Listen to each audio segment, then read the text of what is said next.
The evolution of the 899 to the 959 has been different to the normal approach of shaving off a bit of weight and finding a few more horsepower while striving for a better lap time.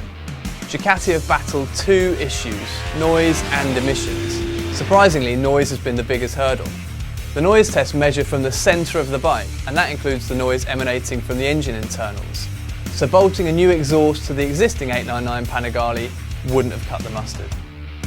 Aside from the exhaust, the next most obvious change is the capacity hike, up 57cc to 955 thanks to a longer stroke. The heavily revised Super Quattro engine features new heads and engine casings, new timing chain and a fully revised gearbox, all of which adds 1.5 kilograms to the weight, but it helps reduce the noise. Of course, Ducati could have made these changes and kept the capacity the same, but then they'd have produced an 899 Panigale that's less attractive than the existing model, both in terms of looks and performance. That would have been a massive own goal. So time for some good news. The new motor at 157 horsepower offers 6% more power, 8% more torque. The 959 also features a new crank, pistons, camshafts and com rods. The other changes include a slipper clutch. The swing arm's also been relocated 4mm lower, and there's a performance air filter. Inherited from the 1299 are the larger air intakes, a wider fairing and a taller screen, machine foot pegs and shorter mirror stalks. 5 seconds is all you need on the 959 to tell you just about everything you need to know about the bike and see where the major improvements lie. Those 5 seconds start as you approach turn 1.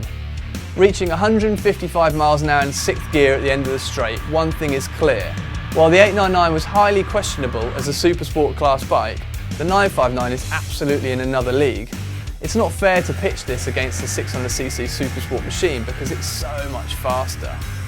The 959's brakes are Brembo M432 4-piston radial monoblocks, exactly the same as those used on the 899.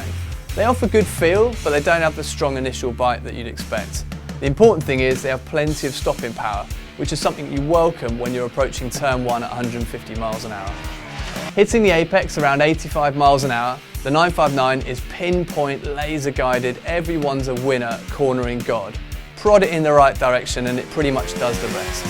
The only current production bikes I can think of that hold a candle to the 959 in the cornering stakes are all supersport machines, which makes the 959's cornering ability even more impressive. Litre bite rivaling punch with supersport rivaling handling. The 959 is stable too, and it has great natural traction. I had the bike in race mode and the traction control light only flickered on a couple of times during the lap, and mainly under hard acceleration out of slower corners. On the exit of turn 1 at 85 miles an hour, right on the side of the tyre, you're wary that tapping on the power could cause a high side, or at least an out of the seat moment. But I found myself picking up the throttle earlier and earlier each lap, and the 959 responded in the best possible way by simply digging in. Despite the longer stroke motor, the bike feels like it revs just as freely as the 899.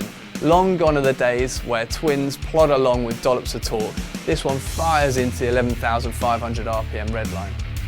At times, the 959 was flighty, especially over curbs and sometimes during quick changes of direction, but it's easy to take for granted what you're asking of the bike each lap.